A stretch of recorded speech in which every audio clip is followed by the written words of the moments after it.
Hello, il est actuellement 23h quand je tourne cette vidéo. Ça va être une vidéo où je vais dire simplement ce que le Saint-Esprit me met à cœur. Je pouvais pas attendre demain. Il faut que je fasse cette vidéo maintenant. Alors je vous laisse regarder.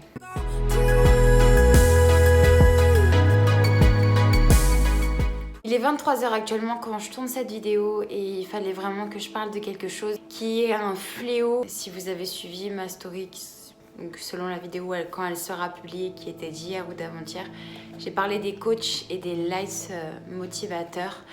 Et aussi j'ai parlé des chrétiens qui prêchent des choses soit qui ne vivent pas, soit des choses qui ne sont pas bibliques, qui ne sont pas la vérité, tout simplement pour gagner des j'aime, gagner des likes, avoir de la popularité et ce genre de choses. Et le Saint-Esprit, ça bout en moi et j'ai besoin de dire vraiment ces vérités-là. On est une génération où on nous brosse dans le sens du poil sans cesse, on ne veut pas nous faire de la peine.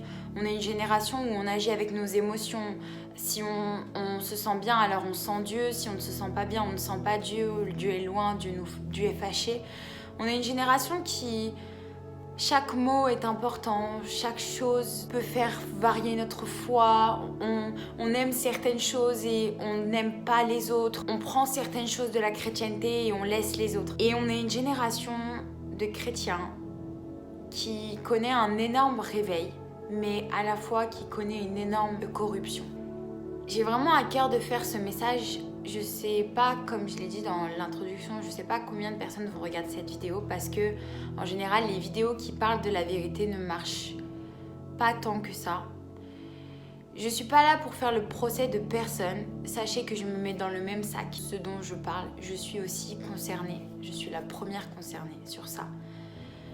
On est une génération où on n'a plus le temps de lire la parole, on prend quelques extraits et on en fait une doctrine de vie avec, on va dire, les grandes lignes. On n'a plus envie d'aller profondément dans la parole, on n'a plus envie de se poser des questions, on n'a plus envie d'étudier la parole, on n'a plus envie de chercher encore et encore. On a juste envie d'avoir des messages de motivation, d'avoir des coachs qui sont là pour t'encourager à aller plus loin, t'encourager à sortir le meilleur de toi-même, à être riche, à être épanoui personnellement et qui placent le nom de Jésus-Christ dans leur coaching. Mais en fait, si vous enlevez le nom de Jésus-Christ, c'est exactement la même chose. La Bible, c'est un livre qui est tellement riche. C'est pas un roman, c'est la parole de Dieu.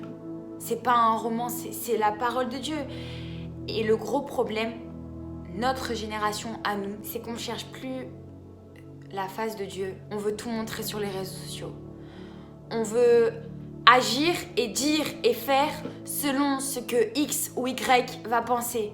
On court après des j'aime, après des followers.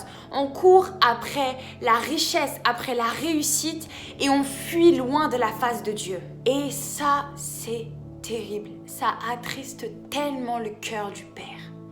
On n'est plus cette génération comme les Juifs ou comme dans la parole de Dieu des apôtres qui cherchent constamment. On est cette génération qui cherche des coachs, des light motivation pour pouvoir se sentir bien et croire que nous vivons notre foi ainsi. On ne cherche plus les dons spirituels. On ne cherche plus à servir l'Église. L'Église, on la vit au travers d'Internet. On ne cherche plus à être un disciple. On ne cherche plus la volonté de Dieu, mais on cherche nos propres intérêts, nos intérêts personnels pour avancer, pour croire que c'est ça qui fera qu'on sera heureux. On n'agit plus selon ce que dit le Saint-Esprit, on n'agit plus selon ce que le Saint-Esprit veut dire au peuple, mais on agit selon des messages qu'on sait que ces messages-là garderont les fidèles en fait. Que ces messages-là ne heurteront pas la foi ou la sensibilité des fidèles. Alors je suis d'accord qu'il faut mettre les formes, je suis d'accord qu'il faut en tout temps mettre l'amour, mais il faut dire aussi ce qu'est la vérité de la parole. Personne aujourd'hui ne prêche que si tu vis dans l'impudicité et que tu restes dans l'impudicité et que demain Jésus-Christ revient, tu n'iras pas au royaume des cieux. Personne aujourd'hui prêche que avoir des relations sexuelles avant le mariage, ce n'est pas bien. Personne aujourd'hui prêche sur l'enlèvement de l'Église. On prêche sur la prospérité, on prêche sur de comment se sentir bien en tant que chrétien. On prêche sur toutes sortes de choses qui sont bien. Mais elle est où la vérité, le noyau, le cœur de Dieu dans ça? Dieu est un Dieu bon, Dieu est un Dieu qui veut qu'on se sente bien. Mais Dieu est un Dieu qui veut nous utiliser pour sa gloire. On prêche des choses qui vont faire que les gens vont se sentir bien dans Jésus. On fait croire à cette génération qu'ils peuvent rester comme ils sont en Jésus-Christ. Qu'ils n'auront aucun effort à faire, qu'ils n'auront rien de super difficile à avoir dans leur vie, rien à combattre. Mais la Bible dit que large et spacieux le chemin qui mène à la perdition. Mais étroit et petit est le chemin qui mène à la vérité, à Christ. Ils sont où nos prophètes de l'Ancien Testament qui étaient là et qui vivaient sur la montagne? Ils sont où les apôtres de la chambre haute qui restaient et qui persévéraient dans la prière pour être baptisés du Saint-Esprit? On fait des coachs. On ne fait plus des disciples de la vérité, on ne fait plus des disciples qui prêchent la vérité et qui prêchent le royaume. On fabrique des coachs en motivation. Je sais que mon message peut paraître dur et ce n'est pas du tout ça. Je suis remplie d'amour et je suis pour que les gens se sentent bien et je suis la première à donner des messages de motivation. Mais je suis également, et je veux que chacun d'entre nous soyons ça, les premiers à dire les messages de vérité.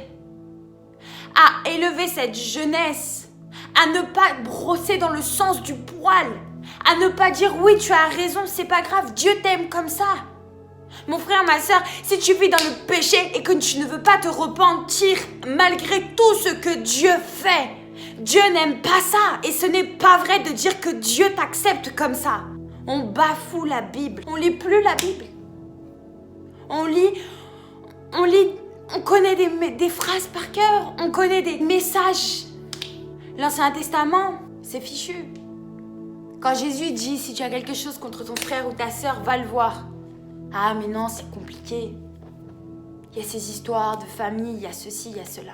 Quand Jésus dit, ou Dieu dit, tu honoreras ton père et ta mère.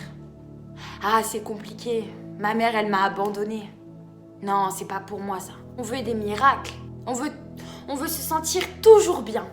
On veut vivre Christ sans avoir les fardeaux, sans avoir les difficultés, sans avoir les choses compliquées. On veut vivre Christ tout en restant nous-mêmes. On veut vivre Christ tout en restant dans le monde. On veut vivre Christ en créant nos propres lois.